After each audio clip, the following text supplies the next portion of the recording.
생명이신 여호와여, 내가 주님을 찬양합니다. 주는 나의 사랑이시며 나의 의지이시라.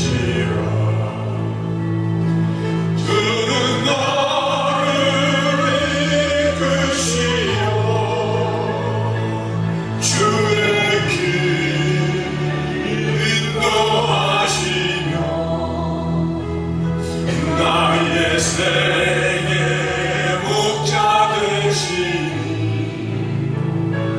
내가 따르리라.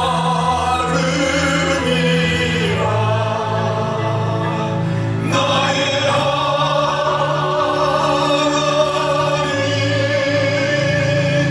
나의 하나님,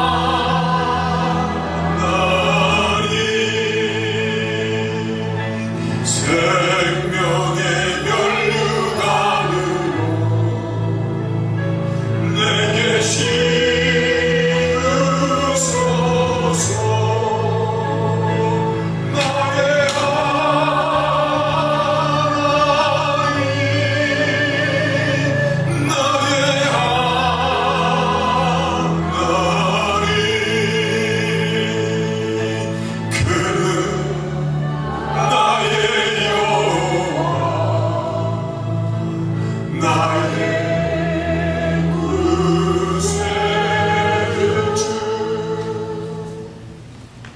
요한복음 11장 10에서 44절의 말씀입니다. 요한복음 11장 17에서 44절의 말씀 봉독하여 올리겠습니다. 예수께서 와서 보시니 나사로가 무덤에 있은 뒤 이미 나으리라. 베다니는 예루살렘에서 가깝기가 한 5리쯤 되매 많은 유대인이 마르다와 마리아에게 그 오라비의 일로 위면하러 왔더니 마르다는 예수 오신다는 말을 듣고 곧 나가 맞되 마리아는 집에 앉았더라. 마르다가 예수께서 여짜오되 주께서 여기 계셨다면 내 오라비가 죽지 아니하였겠나이다. 그러나 나는 이제라도 주께서 무엇이든지 하나님께 구하시는 것을 하나님이 주실 줄을 아나이다. 예수께서 가라사대 내 오라비가 다시 살리라. 마르다가 가로되 마지막 날 부활에는 다시 살 줄을 내가 아나이다. 예수께서 가라사대 나는 부활이요 생명이니 나를 믿는 자는 죽어도 살겠고 무릇 살아서 나를 믿는 자는 영원히 죽지 아니하리니 이것을 내가 믿느냐. 가로되 주여 그러하여다. 주는 그리스도시요 세상에 오시는 하나님의 아들이신 줄 내가 믿나이다. 이 말을 하고 돌아가서 가만히 그 형제 마리아를 불러 말하되 선생님이 오셔서 너를 부르신다 하니 마리아가 이 말을 듣고 급히 일어나 예수께 나아가매 예수는 아직 마을로 들어오지 아니하시고 마르다에 맡은 곳에 그저 계시더라. 마리아와 함께 집에 있어 위로하던 유대인들은 그의 급히 일어나 나가는 것을 보고 곡하러 무덤에 가는 줄로 생각하고 따라가더니 마리아가 예수 계신 곳에 와서 보이고 그 발 앞에 엎드려 가라되 주께서 여기 계셨다면 내 오라비가 죽지 아니하였겠나이다 하더라.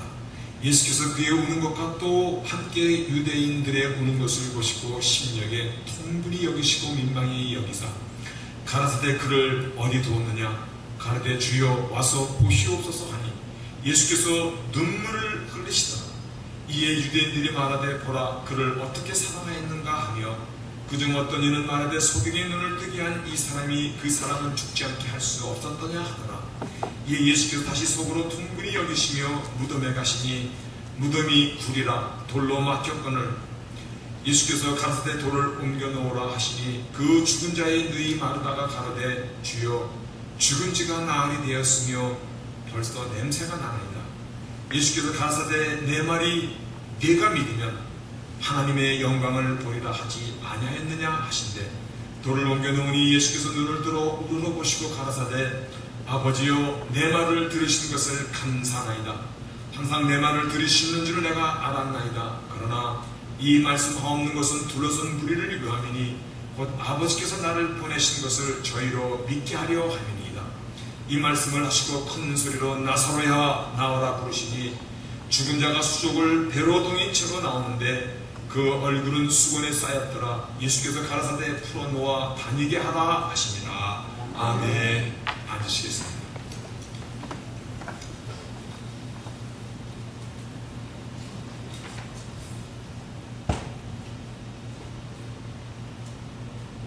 엄청난 사건이죠? 그렇죠? 엄청난 사건입니다. 여러분, 눈물을 언제 흘려보셨습니까? 언제 여러분의 그 심령 깊은 곳에서 정말 뜨거운 눈물을 언제 흘려보셨습니까? 눈물은 우리의 마음과 심령의 상태를 드러내는 또 하나의 진실된 대화라고 생각을 하여 보았습니다. 또 하나의 진실된 대화. 그리워하던 사람, 꿈에서라도 한번 보았으면 하는 그 사람을 만났을 때 감히 입을 열어서 말로 할 수 없어서 그의 손을 잡고 눈물만 흘렸습니다.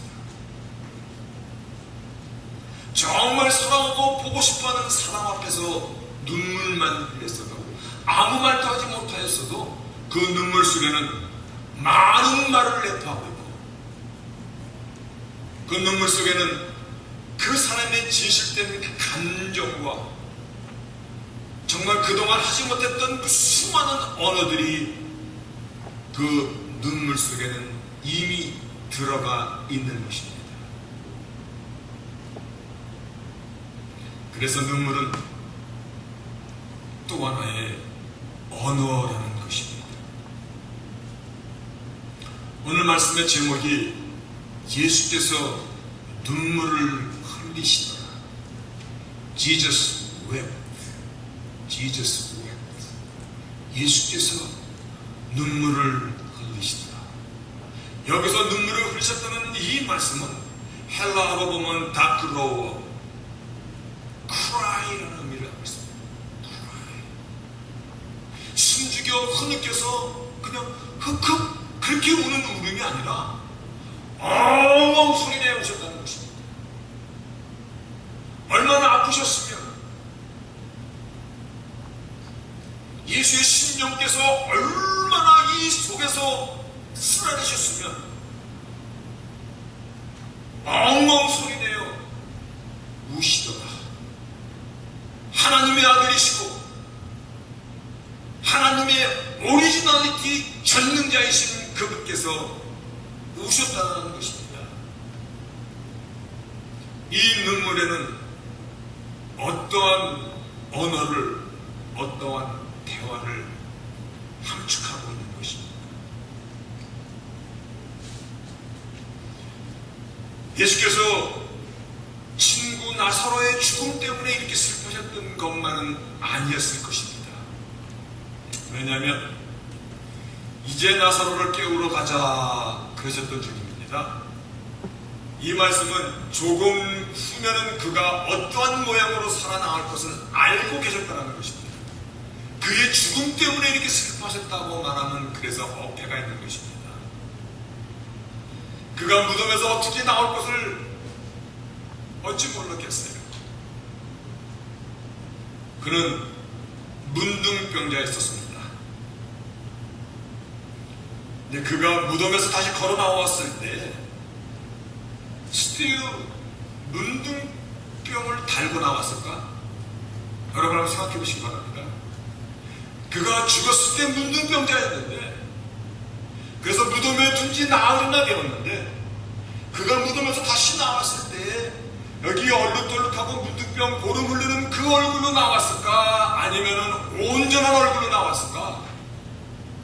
만약에 문둥병을 그냥 달고 나왔다면 오늘 본문에 나오는 나는 부활의 생명이니 나를 믿는 자는 죽어도 살겠고 무릇 살아서 믿는 자는 영원히 죽지 아니하리라. 우리 크리스찬이티의 그 핵심이 부활인데, 만약에 문둥병을 그냥 달고 나왔다면 그 부활의 완전성에 의구심을 가질 수밖에 없는 거 아닙니까? 예수께서 펑펑 우셨다라는 것은 나사로의 죽음 때문에 우신 것은 아니다라는 것입니다. 그러면 왜 우신 것입니까? 오늘 예수의 눈물은 전능자의 눈물입니다. 그분이 그저 흐느껴 온 것이 아니라 엉엉 소리내어 오셨다는 것입니다. 양초를 태우면 초가 녹아내리면서 촛물이 막 흐릅니다. 그러면 그 밑바닥에는 초능이 쌓입니다. 그리고 불이 꺼지면 그 초능은 딱딱하게 굳어져 있습니다. 주께서 늘리신 이 눈물의 흔적이 오늘 우리의 심령 가운데 마치 초능처럼 오늘 딱딱하게 굳어져 있는, 그래서 그 눈물의 의미 때문에 우리가 정말 무엇을 향하여 달려갈 것인가를 한번 결단할 수 있는 귀한 은혜가 모두에게 충만하시기를 바라겠습니다. 주께서 마지막으로 보내시게 되는 이 6월절 명절, 6월절 명절은 히브리 민족이 애굽을 탈출하여 나올 때 어떠한 재앙으로도 애굽의 왕 바로의 마음을 흔들지 못했어요. 그런데 마지막 10번째 재앙이었던 죽음의 사자가 모든 가족, 모든 사람의 장자, 첫 아들을 다 치면서 갈 때, 그런데 오직 살 수 있었던 길은 어린 양을 잡아 어린 양의 그 피를 문설주 좌우 임방의 피를 바르면 죽음의 사자가 그 피를 보고 넘어가리라. 그래서 pass over, 6월절의 명절이 시작되었는데, 죽음의 사자가 어린 양의 피를 보고 넘어갔던 그 6월절에 바로 그 어린 양으로 예수께서 이제 죽으시러 예루살렘 성을 가시는 이 도중에서 그분의 생명이 이제 얼마 남지 않았다는 것이죠. 그 예루살렘을 향하는 도중에서 우리가 며칠 동안 지금 가시는 이 길에서 만나셨던 일들을 살펴보고 있는데, 예루살렘에서 15마일 정도 떨어진 여리고에서는 소경 바디메오에게 내 믿음이 너를 구원하였도다. 다시 말하여 구원에 이르는 믿음, genuine faith, 진짜 믿음에 대해서 우리가 말씀을 나눴고, 또한 여리고 그 지역의 세관장이었던 삭개오가 주를 영접하면서 나의 재산 절반과 내가 만일 누에게 토색한 것이 있으면 네 배로 갚겠나이다. 그의 회개에 따른 그 결단을 통해서 이 집에 오늘 구원이 이르렀도다. 구원에 이르는 회개, 그래서 genuine repentance, 진짜의 회개에 대해서 저희들이 말씀을 나눴습니다. 그런데 오늘 보면은 베다니에 사는 나사로, 그의 누이들이 마르다와 마리아가 있더라. 베다니라는 이 지역을 시간을 한번 생각해 보고자 합니다. 본문 18절에 베다니는 예루살렘에서 가깝기가 한 5리쯤 되더라. 그런데 영어 성경에 보니까는 베다니와 예루살렘은 2마일 떨어져 있더라. 즉 약 3km 정도 떨어진 곳이더라. 굉장히 가깝다는 것이잖아요. 예수님의 생애가 이제 얼마 정말 가까운 시간이 되었다는 그 의미잖아요. 그 베단에서 죽은 지 나흘 되는 이미 장사되어 무덤 속에 있던 나사로. 그런데 나사로라고 부르면 안 되죠? 어떻게 불러야 됩니까? 오늘 이거 맞추시는 분은 점심 더블로 쏘겠습니다. 나사로를 어떻게 불러야 됩니까? 네? 맞추시는 분 없네. 무덤에 갇힌 지 나흘 된 나사로라고 부르면 안 됩니다. 고 나사로입니다. 죽은 나사로잖아요. 고인이 된 사람인데, 이 나사로를 무덤에서 불러 걸어 나오게 한 기적의 사건입니다. 고인이 되었던 나사로를 부르시기 전에 예수님께서 나는 부활이요 생명이니 나를 믿는 자는 죽어도 살겠고 너를 살아서 믿는 자는 영원히 죽지 아니하리라. 엄청난 선언이잖아요. 오늘 이 선언의 의미가 가슴에 와닿지 않으면 이 말을 들으면서 여러분이 눈을 조를 수가 있어요. 근데 이 말씀이 정말 가슴에 막 이렇게 막 비수처럼, 하나님 말씀은 살았고 운동력이 있어도 그 말씀이 나에게 다가오면요, 이 말씀은 우리에게 막 전율을 느끼는 말씀이에요. 아니, 나는 부활이요 생명이니 나를 믿는 자는 죽어도 살겠고 무릇 살아서 믿는 자는 저와 여러분이잖아요. 영원히 죽지 않느니라. 이 선언을 사람들의 눈앞에서 입증하여 보여주신 대단한 사건입니다. 대단한 사건입니다. 그러나 이 대단한 사건 앞에서 우리가 생각하고자 하는 것은 예수께서 너무 소리내어 우셨다는 것입니다. 다른 한편으로 이렇게 생각해봤습니다.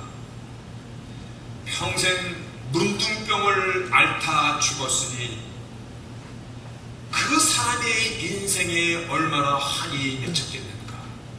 피워보지도 못하고 남들이 다 가는 장가도 한번 못 갔을 텐데 그래서 형제들끼리 그냥 살았다라고 나옵니다. 얼마나 한이 맺혔겠어. 외로웠겠어.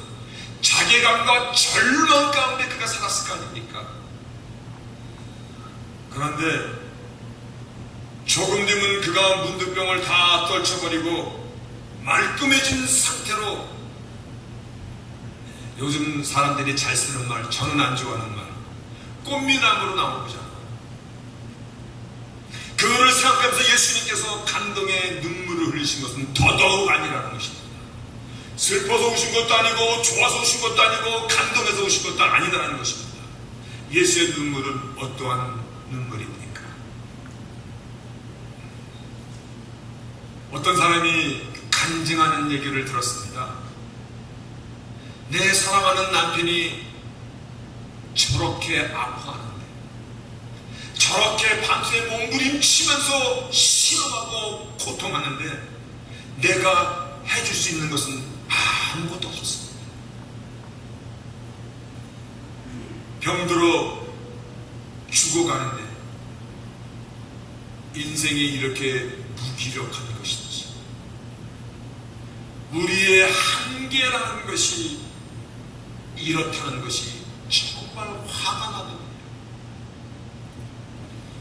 나사로의 죽음 앞에서 저것이 인생이라는 것이다. 왜 저들이 저토록 아파하는 것인가? 왜 인생이 고통뿐이고 슬픔뿐이고 끝내는 아픔의 이별을 남기고 가는 죽음이 끝이라는 것입니다. 하나님께서 저들을 지으실 때 얼마나 공을 들여 지으셨냐면 당신의 형상까지 거기다가 씹으시고 묻으시고, 하나님께서 처음에 지으실 때 얼마나 기뻐하셨습니까? 참 보시기에 좋았더라. 저들을 우리 형상대로 사람과 남자와 여자라고 하자. 그런데 왜 병들고 아파하고 신음하고 죽음이라는 절망적인 이별을 당하며 아픔을 주고 떠나고 남은 자는 또 아파하고 이렇게 살아야 되는 것입니까? 누구나 이렇게 사는 것이 인생이라고 인간의 숙명이라고 누가 못 박았습니까? 하나님께서 못 박았습니까? 전능자 하나님께서 땅을 창조하시고 인생을 창조하시고 보시기에 너무나 좋았더라. 그러면 무엇이 좋았다는 것입니까? 병들고 신음하고 고생하고 배고프고 상처받고 병들고 그러다가 아픔을 남기고 떠나는 이것이 인생이라면 더더구나, 여러분, 더더구나 이렇게 살다가 영원한 심판의 형벌로 던져지는 것이 인생의 결국이라면 무엇이 그렇게 보시기에 좋았다라는 말입니까? 그렇게 사는 것이 인생이라면 차라리 태어나지 않는 것이 축복이죠. 하나님께서 처음에 창조하신 인생의 여정은 분명 이러한 것이 아니다라는 것입니다. 그런데 왜 우리 이렇게 살고 있는 것입니까? 누군가가 인생을 지으신 창조주의 질서를 어지럽혀 놓았고 뒤틀어 놨다는 것입니다. 왜곡시켜 버렸다는 것입니다. 보시기에 좋았더라의 그 인생을 슬픔과 한숨과 절망과 죽음의 이별로 바꿔놨다는 것입니다. 여러분은 여기서 크게 생각하셔야 됩니다. 왜냐하면 오늘 이 말씀은 우리의 삶에 살아가는 인생의 여정에 똑같은 그림을 그리고 있기 때문에 그러합니다. 나는 조금 더 가졌어 좀 낫지, 남은 뭐 할 겁니까? 다 똑같지 않습니까? 누가 인생을 이렇게 망가뜨린다는 것입니다. 어떠한 세력이 사람의 인생을 이토록 비참하게 망가뜨려놓은 것입니까? 나사로의 죽음 앞에서 창조주 하나님께서 엉엉 우셨던 그 눈물은 죄의 세력, 죄라는 죄의 도미니언, 그 영역, 죄가 갖고 있는 그 권세, 죄가 갖고 있는 프로덕트, 산물, 죄의 여파, 죄에 대한 분노의 눈물이었음을 기억하시기를 바라겠습니다. 죄. 하나님의 아들 예수 그리스도께서 흘리신 이 눈물은 죄에 대한 분노예요, 분노. 그리고 이제 이 저주를 끝내줄 것이라는 결단의 눈물이었던 것입니다. 더 이상은 인간을 망가뜨리는 이 죄를 아주 뿌리부터 멸절하시겠다는 결단의 눈물이기도 한 것입니다. 자신이 걸어가고 있는 이 길, 지금 죽으러 가시는 예루살렘으로 가시는 이 길, 이 길도 가시밭 길이잖아요. 조금만 더 있으면은 사람들의 모든 오해와 질시와 함성과 그런 모든 그 속에서 어떠한 일을 당하실 것을 아시면서도 끝내는 십자가에서 죽음이 기다리고 있음을 아시면서도 그러나 여러분, 그러나 당신 자신이 아니면 누구도 이 저주의 사슬을 끊을 수 없기 때문에 끝까지 이 길을 가실 것이고, 그래서 앞으로 인생 가운데 저러한 저주의 눈물을, 저런 저주의 삶을 사는 자가 없게 하시리라. 그리고 이제 이 사람들은, 이제 인간들은 주께서 해결하신 저 죄의 문제의 삭스를 통하여서, 죄를 해결한 십자가의 그 파워를 통하여서 하나님 아버지께 영광을 돌리게 할 것이고, 그 은혜로 인하여 아름다운 복된 삶을 살게 하시고자 하시는, 죄에 대해서 분노이고 우리에게 생명을 주시겠다는 결단의 눈물이었음을 반드시 기억하시기를 바라겠습니다.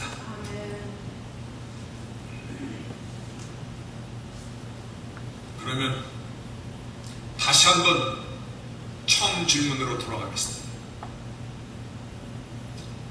예수께서 흘리신 이 눈물을 통하여서 우리가 살아가는 인생의 가장 문제가 무엇인가를 우리가 정리해야 됩니다. 전능자께서 흘리신 그 눈물을 통해서 내가 오늘을 살아가는 인생에서 가장 큰 문제가 무엇인가를, 뭡니까? 돈입니까? 외모입니까? 권력입니까? 죄라는 것을, 문제의 근본을 바르게 볼 수 있어야 해결과 치료가 거기서 나옵니다. 문제의 근본을 보지 못하면 계속해서 다람쥐 쳇바퀴 긁듯이 거기서 엉켜버리게 돼 있어요.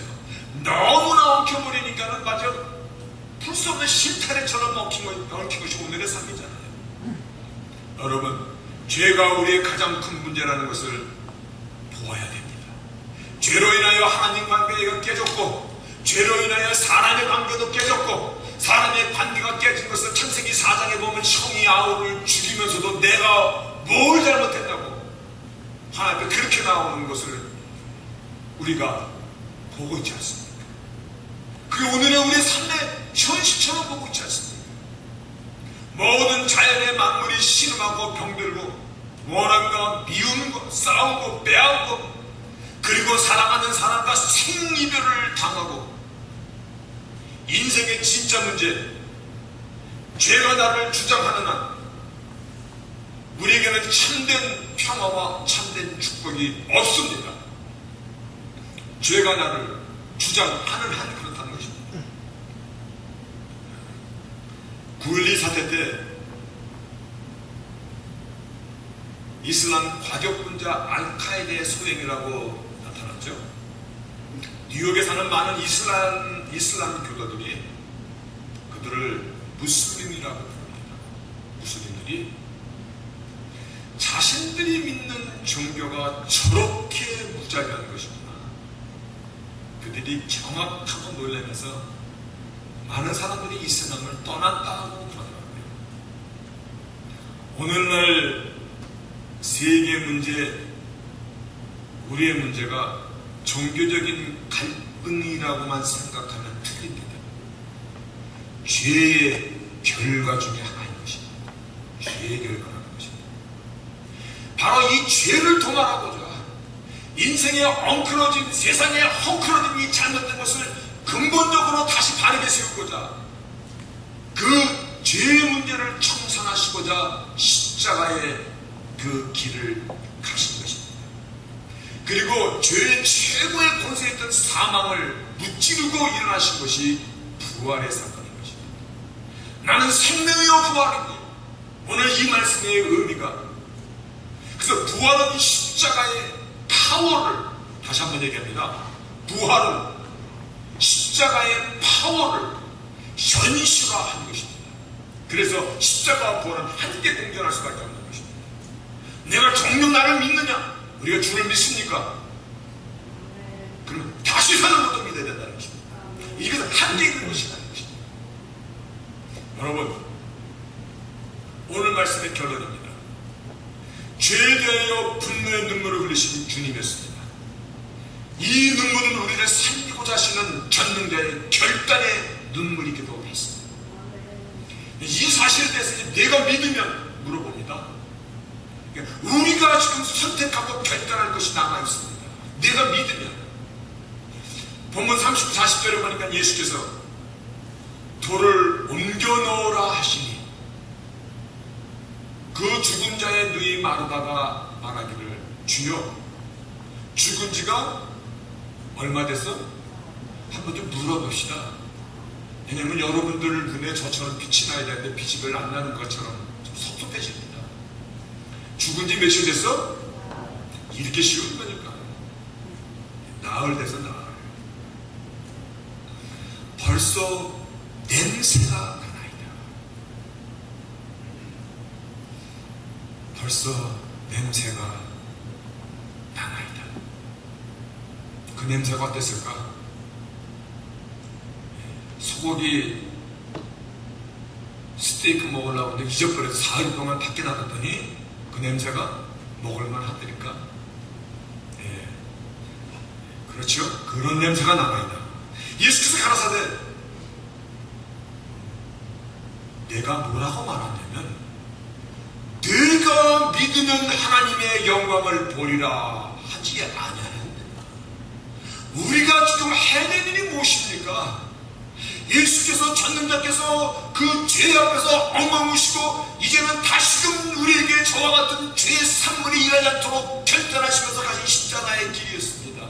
그리고 이제 내가 믿으면 영광을 보리라. 우리에게 패턴이 넘어왔다는 것입니다. 우리에게 공이 넘어왔습니다. 우리가 할 일은 내가 믿으면 영광을 보리라는 것입니다. 돌을 옮겨 놓아라. 이미 죽은이 나아내고 썩은 냄새가 남아있다. 그러나 내가 믿으면 영광을 보리라는 것입니다. 우리에게 남아있는 것이 뭡니까? 믿으면 보리라는 것입니다. 그 사실을 붙잡는, 나는 생명의 부활이니 나를 믿는 자는 죽어도 살겠고 영원히 살아서 믿는 자는 영원히 죽지 아니하리라. 이 사실을 믿어야 될 것이 우리들의 몫이라는 것입니다.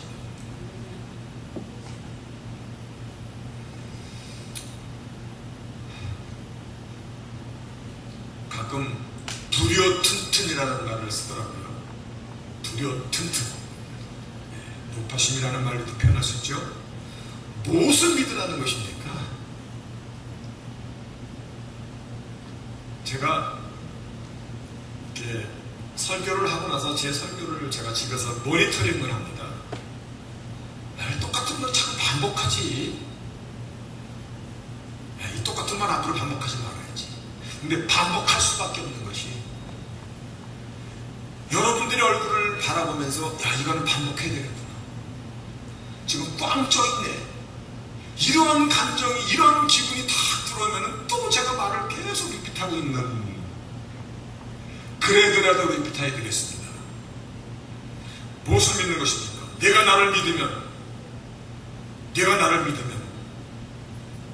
오늘 마르다가 본문에 고백한 것이 있습니다. 내가 믿느냐 26절에 가로되 주여 그러하여다. 주는 그리스도시요 세상에 오시는 하나님의 아들이시니를 내가 믿나이다. 할렐루야. 당신이 바로 하나님의 아들, 보내심을 받은 메시아 그리스도, 나의 죄를 대신하여 십자가에서 죄를 갚아주신 리디머 구속자이심을 믿나이다. 할렐루야. 이거를 믿느냐는 것이다. 그 믿음은 이제 부활과 떨어질 수 없는 것입니다. 나는 부활이요 생명이기 때문에 부활과 떨어지지 않습니다. 나는 예수 안에 있기 때문에 더 이상 죄의 노예가 아닙니다. 맞습니까? 맞습니까? 그런데 죄가 나를 끌고 가는 것은 뭡니까? 습관입니다. 나의 연약한 믿음에 대한 나의 의지입니다. 그러면 이제부터 나는 죄의 종이 아니면 누구의 종입니까? 의의 종입니다. 의의 종. 나는 이제 더 이상 죽음의 공포 가운데 떠는 사람이 아닙니다. 맞습니까? 죽음의 공포 가운데 떠는 사람이 아닙니다. 맞습니까? 저기요, 우리 교회 이 CD를 보는 사람이 많더라고요. 유튜브에 올려서 보니까 이 교회는 아멘 듣는 교회다라고 아마 전국적으로 소문나시렵니까? 나는 더 이상 죽음의 공포 가운데 떠는 사람이 아닙니다. 맞습니다. 아닙니다. 영혼 속에서, 영혼이라는 것은 오늘도 포함되고 있어야 영혼입니다. 그렇죠? 오늘이 빠지면 영혼의 데미지가 가기 때문에 영혼이 안 되잖아요. 영혼 속에 오늘의 삶도 포함되어 있기 때문에 구원 후의 삶을 어떻게 살아야 할 것인가에 대해서 진지하게 생각하며 오늘을 살아가는 사람들이 우리들입니다. 아멘.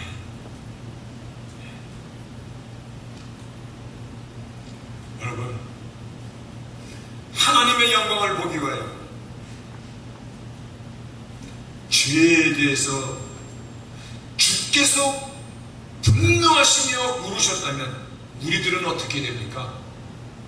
우리들은 죄에 대해서 슬슬 더 비참한 말로 실실 미소를 쪼개야 됩니까?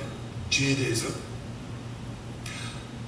예수님께서 죄에 대해서 분노하시며 그 앞에서 엉엉 우셨는데 우리들이 가져야 될 자세는 어떠하냐는 것을 우리는 한번 이제 생각하며 살아야 됩니다. 주께서 저토록 분노하시는 것인데 그것이 우리 인생의 모든 문제의 뿌리인데 그것을 십자가에서 도말해 주셨는데 그럼에도 불구하고 내가 죄 가운데 슬슬 손을 잡으려고 든다면 이제 우리가 할 일은 분명합니다. 예수께서 십자가를 지시고 골고다의 언덕길에 올라가실 때에 그 뒤를 따르면서 많은 여인들이 울며 쫓아갔습니다. 예수님께서 십자가에 올라가신 그 길은 피를 흘리시며 그 무거운 십자가 얼마나 무거웠든지 혼자 질 수가 없어 구레네 사람에게 대신 지게 된 그 십자가였습니다. 그 십자가를 지고 올라가시는 그 노중 속에서도 그 과정 속에서도 뒤를 바라보시며 말씀하시기를 예루살렘의 여인들아 이제 후로는 나를 위해 울지 말고 너희 자녀를 위해서 울라 이렇게 말씀합니다. 죄를 경계해야 될 것입니다. 또 경계해야 될 것입니다. 내가 오늘날 하나님의 어떤 은혜로 여기에 있는가를 가슴 가운데 초가 흘린 그 눈물에 초능이 굳듯이 내 가슴에 굳어져 있어야 될 것입니다.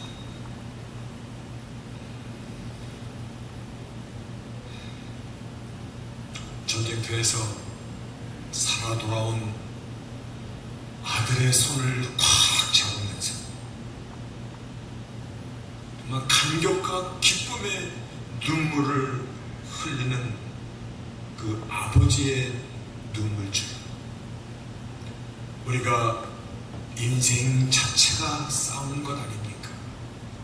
돈 때문에 싸우는 것이 아니라 죄와 싸우고 있지 않습니까? 오늘 승리하고 돌아갈 때 하나님께서 나의 손을 잡으시며 뜨거운 그 포옹이 우리에게 주어진 것입니다. 사도 바울은 이 순간을 기대하면서 내가 선한 싸움을 싸웠고 I have fought the good fight. 내가 선한 싸움을 싸웠고 내 믿음을 지키고 달려갈 길을 마쳤으니 이제부로는 나를 위하여 의의 멸류관 생명의 멸류관 이거는 나뿐만 아니라 오늘 주의 그 부르심을 향하여 살아가는 우리 모두들에게 동일한 것을 마지막 유언의 말씀으로 남기신 것입니다. 여러분 전능자의 눈물을 기억하시면서 결단을 할 수 있는 저희들이 될 수 있기를 주의 이름으로 축원하겠습니다. 아멘. 전능하신 하나님 감사합니다. 오늘도 저희들에게 힘을 주시고 용기를 주시고 인생의 가장 큰 문제를 보게 하시고 그 문제를 십자가의 능력으로 이기셨듯이 승리하신 예수님을 따라갈 수 있는 저희들이 되게 하시고 저희들도 이기며 살겠습니다. 하나님의 영광을 바라보는 자로 살겠습니다. 오늘 십자가의 은총 가운데 있는 그 생명을 하나님 앞에 영광 돌리며 사는 인생으로 살겠나이다. 결단하며 참으로 귀한 은혜를 더해 주신 것을 감사하며 예수의 이름으로 기도합니다. 아멘.